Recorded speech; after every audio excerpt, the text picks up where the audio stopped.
alors dañuy xëy ak li nga xamante ni moom moo gën a fees ci ëttu yéenekaay ak journalu Kër gi Source A qui barre sa une en plus du chavirement d'une pirogue à Mbour sur fond d'arrestation du frère du maire Cheikh Issa Sall. Les questions sans réponse autour d'une autre embarcation et de ses 170 passagers interdits au moins de 18 ans. Omar bëggoon naa tamit après ñu taxaw ci moins de 18 ans bi nga leeral ko alors yéenekaay bi dikkaat ak ñun def taxaw bu am solo ci li nga xamante ni moom mooy la xew niki barki Dembo Ndiaye foofee ca Mbour Géej benn gaal gu suux yóbbaale lu toll ci ñaari téeméer ci suñu ay ndaw waaye yéenekaay bi nag samp na ay laaj yoo xamante ni ba tey kenn mënu ci am ay réponse jëm ci gaal goo xamante ni daanaka ba mu réeree ak léegi toll na ci 1 mois kenn amul ci seeni nouvelle yaboon lu toll ci téeméer ak juróom-ñaar fukk ci ay ndaw yoo xamante ni rek dañ doon wut ci ëllëg gu meilleur ba tey xëtu yéenekaay bi dikkaat ak ñun def taxaw seetlu bu am solo jëm ci maire Cheikh Issa Sall ak frère am bi nga xamante ni jàpp nañu ne moo nekkoon capitaine ba ànd ak lu tolloon ci 10 membres de sa famille daanaka rek ñaar ci ay njabootam ñoo ca daal di rëcc ak benn jarbaatam la tax ñu rëcc nag moom mooy dañoo mën a fay donc balaa ngay dugg ci gaal di jël ay risque na nga am say arme ba noppi doog caa dem comme kenn mënu leen koo tere lu ci ñàkk rek dafay daal di feeñ ca leneen plus de détails xam naa ni Omar dina ci dikk toujours à la une de Source A ñu fesal ba tey nataalu ki nga xamante ni moom mooy le premier ministre Ousmane Sonko jàkkaarloo ki nga xamante ni moom mooy le chef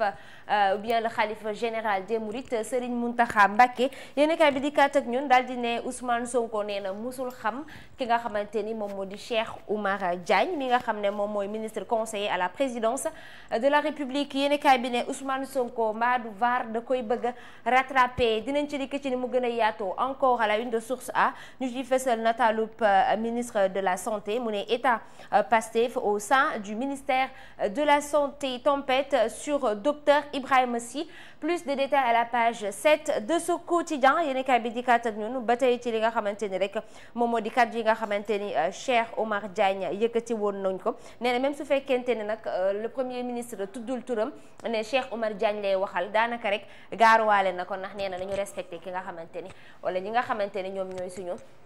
kilifa diine yi Biram Xujaloo également nekkoon suñu ganu démb ci seen dose matinale waxtaanee lu bari jëm ci wàllum ONAS nee na nag Cheikh Dieng ainsi que Cheikh Tidiane Dièye ku ci nekk ca ñoom rek def nga erreur te faaw ñu càmbar ko Omar dañuy àndandoo décortiquer di gën a fës à la une de Source A. waaw d'abord bon Biram Xujaloo moom démb il était notre invité gis nga lu mu wax par rapport surtout ak coow lu am diggante Cheikh Tidiane Dièye ak ki nga xam ne ni moom mooy Cheikh Dieng. ak ay erreurs yu mu si décelé jàpp ni ñoom ñaar nu ñu gérer crise bi mënoon na demee neneen en fait il pouvait en discuter mu bañoon doon loo xam ne nii dañ koy jéebaane génnee ko si biti l'autre chose bon c'est par rapport à la tragédie muy jéeye bi nga xam ne ni actuellement Sénégal njaay yëpp moom la ñuy waxtaanee mooy Mbour li fa xew gaal gi nga xam ne nii suux na fa à 4 kilomètres voire 5 kilomètres des côtes mu am ay nit ñu bëri ñi nga xam ne ni ñàkk nañ ci seen bakkan victimes yi bon ils sont des dizaines de victimes léegi nag bon par rapport ak gaal gi ci boppam xam nga en fait il y a de nouveaux détails par rapport ak ki nga xam ne nii moom moomoon gaal bi mu doon en fait benn frère l'actuel maire de Mbour Cheikh Issa Sall en fait son demi-frère léegi nag bon moom ci wàllu boppam sax d'après les informations moom c'est dafa bokkoon ci voyage bi en fait il était parti avec des membres de sa famille àndaloon na tamit ak ay doomam ñeent ci ay doomam léegi nag ci biir doomam yi am na ñaar ñoo xam ne nii jot nañu sauvé wu bon ñeneen ñi ba léegi recherche yi ñoo ngi koy continuer ba pare nee nañ bëri na yeneen membre de sa famille ñoo xam ne ni ñoo ngi fa woon parce que am na fa ay jarbaatam am na ñoo xam ne nii bon comme nga jël sa doom bu jigéen may ko kenn bon maanaam ses beaux-fils ak yooyu quoi en fait ils étaient partis en famille il y avait beaucoup de personnes léegi nag moom jéey bi kon moom ci wàllu boppam da koo laal léegi nag moom après ba drame bi amee moom c'est lui qui est allé se livrer à la section de recherche moom moo dem en fait kii léegi nag bon à part loolu amaat na beneen gaal bu jógee Joal boo xam ne nii bon Mbour Tefes boo xam ne nii ça fait plusieurs jours boo xam ne ba léegi kenn gisu ko en tout cas bon c'est toujours le problème de l'immigration clandestine ñoo ngi koy gis ba léegi bon dafa mel ni nguur gi amu ci saafara te nguur gu bees gi sax ñoom pour ñu wax ci carrément sax peut-être président xaw na ko brosser tuuti en conseil des ministres. L'autre chose bon pourquoi ngeen def interdit au moins de 18 ans. bon c'est parce que bon c'est imagé rek c'est juste pour dire que en fait xam nga waaw c'est choquant quoi en fait c'est quelque chose qui choque quoi xam nga aujourd'hui on dirait que la mort est devenue banale quoi day mel ni dee du dara quoi xam nga mais quand même da ngay gis ci ay dëkk yoo xam ne sax dañuy ne benn nit dafa dee sax xam nga ñu ne deuil national wala ñaari nit mais léegi on dirait que la mort est devenue banale les gens meurent mais après bon on dirait que bon c'est comme si rien ne s'était passé donc c'était juste une manière d'attirer un peu l'attention sur ce qui se passe parce que c'est une tragédie hein y a pas un autre mot pour un peu décrire ce qui se passe actuellement mooy xam nga à chaque fois yaa ngi dégg xale yi ñoo ngi dee yaa ngi dégg nii ci tali li xew Bambey loolu tamit c'est une tragédie parce que tamit oto boo xam ne nii dafa lakk ay nit nekk ci biir loolu tamit c'est une tragédie donc c'est juste un titre bon accrocheur rek pour que les gens gën a bàyyi xel quoi l'autre chose bon c'est par rapport au premier ministre Ousmane Sonko en fait les gens dafa am loo xam ne dañ ko wax par rapport ak giseem ak Serigne Mountakha parce que Ousmane Sonko xam nga yàggul dara amoon na Touba benn kilifa bu fa wàccoon liggéey defe naa benn soxna bu fa wàccoon liggéey bugguma tudd tur damay bañ a ju mais en tout cas am na ku fa wàccoon liggéey mu demoon fa di jaale ji waaw mais yàggul dara après mu delluwaat Touba donc nit ñi doon laajte en fait la moo tax Ousmane Sonko dellu Touba léegi nag bon par rapport à ce que les gens ont écrit sur ça mooy Sonko dafa demoon foofu pour expliquer en fait que moom Cheikh Oumar Diagne c'est pas personnellement son ami quoi il ne le connaît pas personnellement xamante wuñu noonu donc moo waral démb nga gis ci réseau yi un certain Madiambal Diagne wane benn photo Ousmane Sonko ak Cheikh Oumar Diagne nga gis ni tamit bon nous on a tenu un peu à revenir aussi sur les propos yoo xam ne Ousmane Sonko waxoon na ko ci Cheikh Oumar Diagne avant quoi en fait le discours qu'il tenait xam nga Cheikh Oumar Diagne dafa mel ni actuellement gars yi kenn nanguwul xam Cheikh Oumar Diagne kenn nanguwul ni Cheikh Oumar Diagne sama xarit la kenn nanguwul ni Cheikh Oumar Diagne am nañu ay affinités donc on a tenu un peu à revenir xool démb lan la Ousmane Sonko doon wax ci Cheikh Oumar Diagne donc on a retrouvé une vidéo boo xam ne nii y avait une manifestation boo xam ne nii Yewwi Askan Wi moo ko organisé woon ak Wallu c'était justement pour demander la libération des détenus politiques entre guillemets politiques te Cheikh Oumar Diagne ci la bokkoon Ousmane Sonko ne Cheikh Oumar Diagne bu fekkee ni dañoo jàpp ni en fait Macky Sall da koo jàpp ndax lu mu wax kilifa diine yi loolu du dëgg mais Cheikh Oumar Diagne lu tax Macky Sall jàpp ko mooy lu muy xeex franc-maçonnerie ak lu muy xeex homosexualité moo taxoon kii donc on a tenu un peu à revenir sur ça pour rappeler en fait les propos de Ousmane Sonko par rapport à Cheikh Oumar Diagne ñu ngi ko doon soutenir et ainsi de suite l'autre chose c'est par rapport à la bourde la déclaration polémique du ministre de la santé da ngay mujj jommi sax xam da ngay mujj jommi da ngay waaru quoi man moom dem ba ma ko déggee dama jaaxle quoi dama ne non mais lii sax li est-ce que waa Macky Sall mës nañ ko wax naan bu ma jotee CV li may njëkk xool mooy est-ce que waa Pastef la. non ça veut dire que en fait c'est une manière de dire que yow tey jii boo ñëwoon déposer sa CV day renseigner wu xool ndax waa Pastef nga. daan nga politique. waaw ndax daan nga politique est-ce que waa Pastef nga ainsi de suite xam nga loolu c'est grave hein parce que loolu mooy wane comme Alioune Tine lu mu doon wax gars yi naan ko wéy kii mooy un état Pastef est en train de se mettre en place donc l'état Pastef moo ngi dox quoi donc ce sont les déclarations malheureuses du ministre de la santé Ibrahima Sy après il a essayé de se rattraper way naan way gars yi dañ jéem a kii man bon quand déclaration en pulaar la quoi bon il a tenu ça à Kanel bon on a pris le soin xam nga on a un pulaar si biir kër gi Amadou donc moom laa ne ko déglul nga xool ndax le ministre effectivement est-ce que c'est ce qu'il a dit mais effectivement c'est ce qu'il a dit hein donc c'est malheureux hein. Léegi nag l'autre chose bon c'est par rapport au président de la République Bassirou Diomaye Faye bon moom démb en conseil des ministres boo xoolee moom il a tenu à se démarquer de Cheikh Oumar Diagne wane ni en fait moom propos Cheikh Oumar Diagne engagé wu ko tudd ko nommément nag mais moom nee na en fait ñun dañu war a fexe état bi daal en tout cas moom moo ngi engagé wu nii moom dina def kéemtalaay kàttanam pour warma bi nga xam ne nii war nañ ko jox kilifa diine yi ñu jox leen ko rawatina kilifa diine yi nga xam ne nii ñoom ñoo xàll yoon bi ñoo xam ne nii dañ leen war a jox cër donc déclaration yooyu ak contexte bu mu ko waxee donc da ngay xam ni Cheikh Oumar Diagne lay waxal donc ce sont entre autres les sujets qui ont été abordés à la une de Source A. À la une de ce journal muy Source A loolu la ñu xëyee tey jii alors dañuy continuer rek yeneen journée yi lan la ñu xëyee tey. alors jaajëfal ko bu baax a baax waaye gars yi daw leen ngeen jëndi seen journal Source A nee naa leen à bon prix mais également di ngeen am ay informations yu wér te wóor ca Source A jaajëfal ko Omar bu baax a baax ci décortiqué bi nga xam ne def na ko ci yéenekaay bi ñu jógee fa dem ci beneen quotidien Vox Populi ba tey mi ngi àddu jëm ci boobu le siège mu ne chavirement d'une pirogue de clandestins au large de Mbour l'insoutenable horreur d'un bilan qui grimpe 35 corps repêchés et inhumains au cimetière Liberté des corps émergent entre Ngaparou et Joal. Vox Populi nag dikkaat na bu baax a baax ci li nga xamante ni moom mooy immigration clandestine jamono ji nag ma ngay wéy di law la ñuy xamle moom moo di saa si tamit lu toll ci fanweeri koor maanaam fanweeri néew ak juróom daal dinañu leen di repêché waaye nag ñi ci ëpp daanaka rek dañu leen denc jébbal leen seen borom fa nga xamante ni rek moom mooy cimetière yu Liberté yéenekaay bi nag dikkaat na ak ñun ba tey daal dina xale yi xanaa dañoo xabtalu ndaxte booy xool chaque jour bu ñu xëyee di dégg jéye joo xamante ni mi ngi am ci biir géej gi te terewul xale yi tey la ñu gën a takku ba dëgër ngir dem wutali mbëkk mi ba tey nag nee na nag lu toll ci mu ne malgré cette catastrophe le départ de pirogue ne cesse pas 458 clandestins interpellés en 48 heures ci diggante ñaari fan képp nag lu toll ci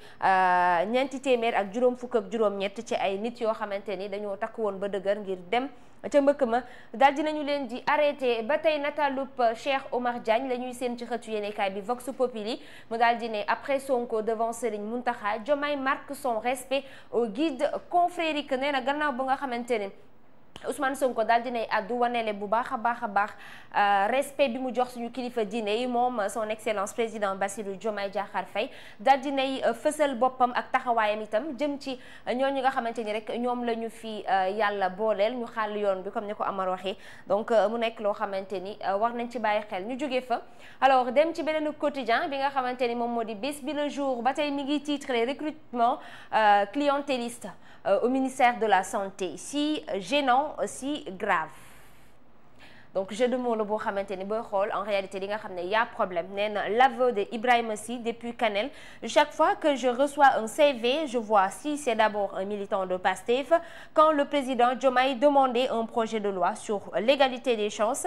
d'accès aux emplois public lii nag dafa nekk lu leer naa ñi mu mel ni moom moo ko daal di fësal ci kàddoom nee na bu fekkente ni rek jot na CV foofee ca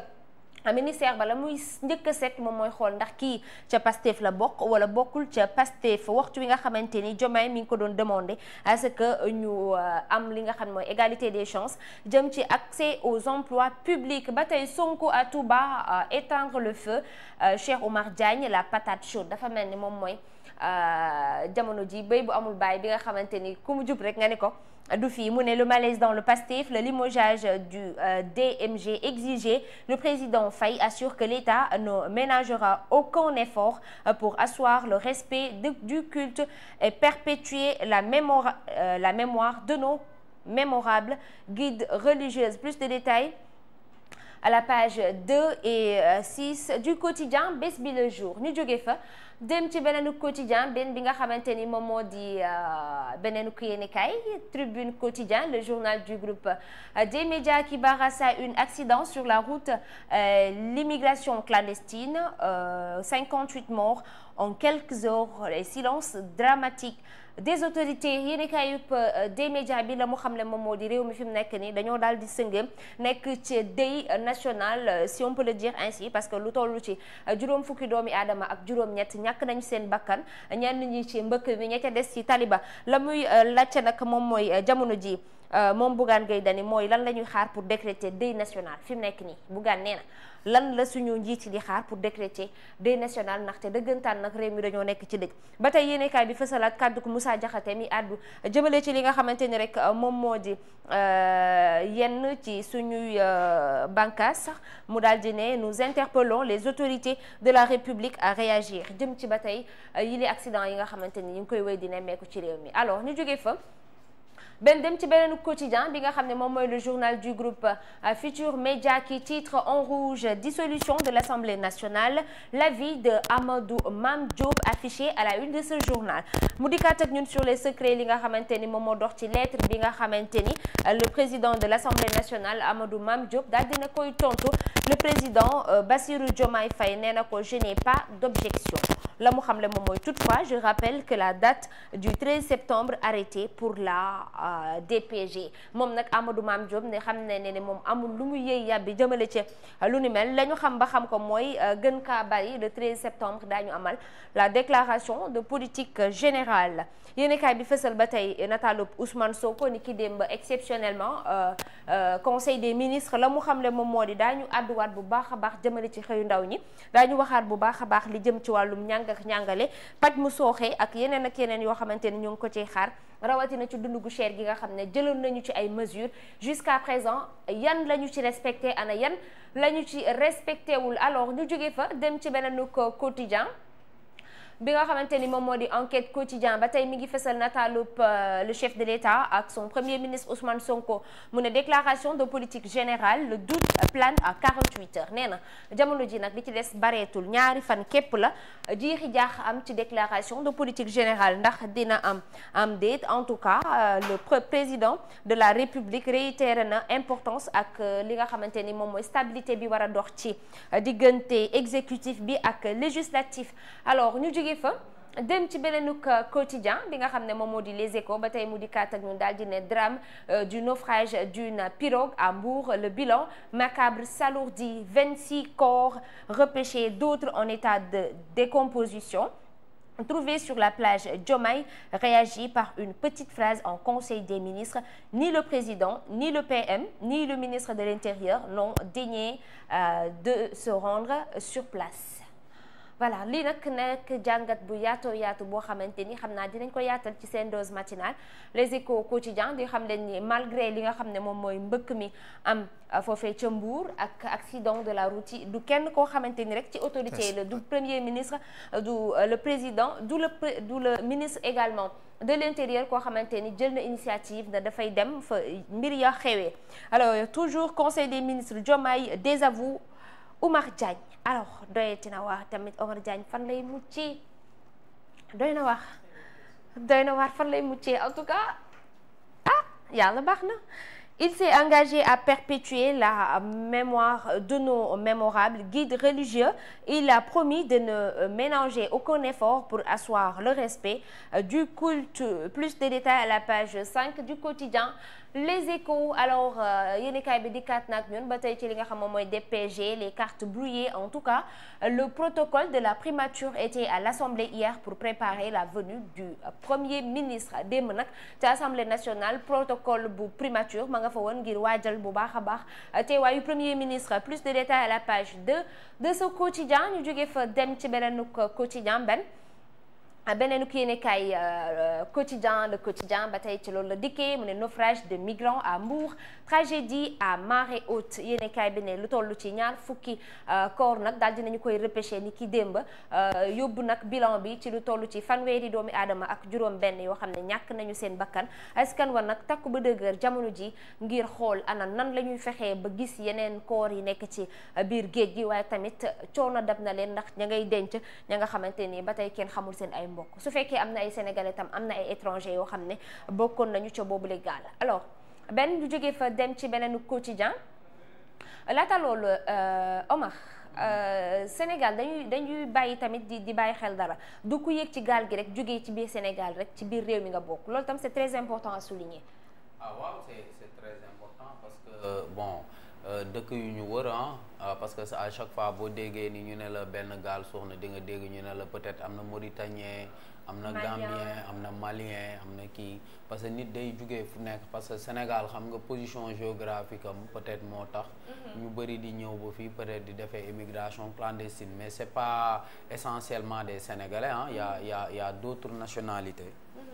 mu ngoog ba tey Sud Quotidien la ñuy daal di àddu jëmale moom tamit fësal nataalu njiitu réew mi daal di ne crise autour du poste de recteur de l'UCAD. Diomaye sort le sabre. Le professeur Amadou Ali Mbaye remplacé par Aminata Niang Diène, jusque-là vice-recteur de l'université de Dakar. mu mel ni nag coow amoon na foofee ca poste bu recteur bu Ndakaaru ndiki démb nag ka nga xamante ni moom mooy njiitu réew mi daal dinay remplacer professeur Amadou Ali Mbaye ka ma ko remplacer jamono ji nag moom moo di Aminata Niang Diène voilà.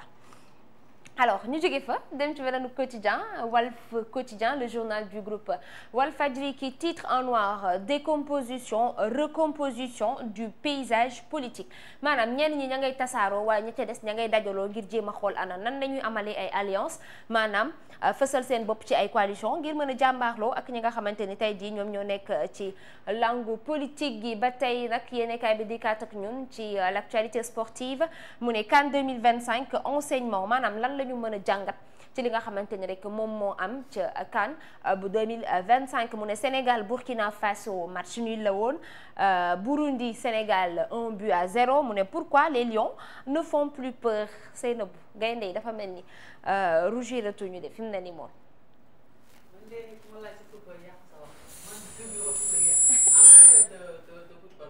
mais gaynde yi est-ce que ragal fi mu ne nii mérité nañu ragal leen. mais je sais que critique yi ma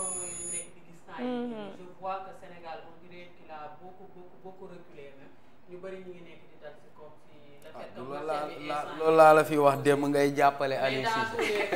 mais dans tous les cas bëri kee koy propos bàyyi leen Cissé ngaay moo ni indil Coupe d'Afrique man loolu laa xam moo ma indil victoire ma doon wër boobu ba tey aw ma Cissé ngaay li ñëw jox ma ko moom laa jàpp ba may gis keneen ba keneen di indi fi leneen moo xam moom. En tout cas critiques yi bari na jëm ci choix yi nga xamante ni moom la ñuy teg mu ne choix des hommes discutable, inefficacité offensive inquiétante, les coups de pied arrêtés, l'autre limite yéen kaay bi nag ba tey dikkaat ak ñun ci déclaration de politique générale ak dissolution bi nga xam ne moom la ñuy waaj benn dafa mel ni jeex na tey actualité amul. Voilà donc c'était l'essentiel des actualités yi nga xamante ni moom moo gënoon a fees tey ci xëtu yëglekaay yi amoon nañu mbégte encore une fois di leen ko présenter. On se donne rendez-vous alors demain inchallah à la même heure. D'ici là portez-vous bien et gardez le sourire. Merci beaucoup maman Mboup ci xibaar